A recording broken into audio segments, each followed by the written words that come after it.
Hello students, we are on exercise 8.1 and solving question number 3. यहाँ पे देखें they are asking to find gradient and inclination. It means कि हमें slope भी calculate करना है, gradient calculate करना है and plus हमें angle यानी inclination भी calculate करना है और हमें उस straight line के ऊपर 2 points given हैं A and B. ठीक है, तो अब यहाँ पे देखें to calculate the slope as we are given with 2 points, तो हम यहाँ पर जाएंगे slope के ये वाले formula पे जिसके अंदर के 2 points हमें अगर given हो तो we can calculate the slope with this formula. That is m is equals to y2 minus y1 over x2 minus x1, where जो हमारा a है या फर्स्ट पॉइंट है उसको हम x1 y1 कंसीडर कर लेंगे और जो हमें सेकंड पॉइंट गिवन है उसको हम x2 y2 कंसीडर कर लेंगे. By putting the values in this formula, so we can get 8 minus 6 over 5 minus 2.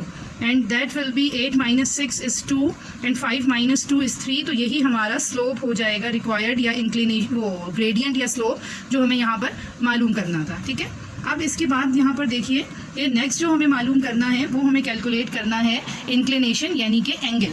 तो अब अगर हम स्लोप कैलकुलेट कर चुके हैं तो एंगल हम कैसे कैलकुलेट करेंगे.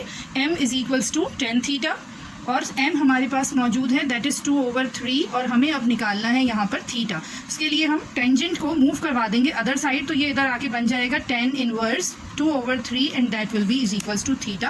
कैलकुलेटर से कैलकुलेट करेंगे, शिफ्ट के साथ 10 दबाएंगे तो it will be tan inverse और ब्रैकेट में हम लिखेंगे 2/3 एंड दिस इज़ 33.69. तो 33.69 डिग्रीज में हमारे पास आंसर आएगा.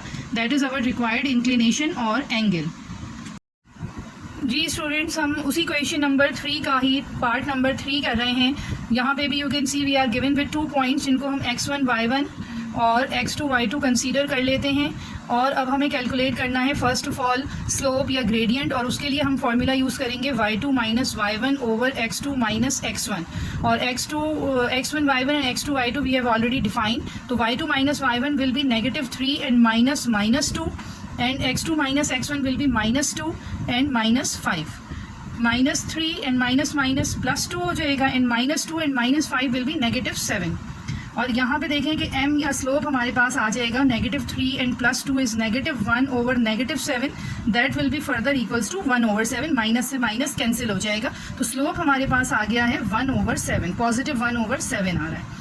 अच्छा, अब इसका सेकंड पार्ट हम कैलकुलेट करेंगे और सेकंड पार्ट में हमें कैलकुलेट करना है इसका इंक्लिनेशन यानी कि एंगल. अब यू कैन सी कि स्लोप हमारे पास मौजूद है तो inclination can be calculated with this formula m is equals to tangent theta where m is equals to 1/7 और यहाँ पे लिखा हुआ है tan थीटा. मैं 10 को मूव करवाऊंगी लेफ्ट हैंड साइड पे and it will become tan inverse of 1/7 और हम यहाँ पर अब थीटा कैलकुलेट कर सकते हैं. यहाँ देखिएगा शिफ्ट के साथ 10 दबाएंगे तो it will be inverse and then 1/7. tan inverse of 1/7 is 8.130. तो 8.130 will be in degrees, इसका यूनिट डिग्री में होगा and this is our required inclination और एंगल.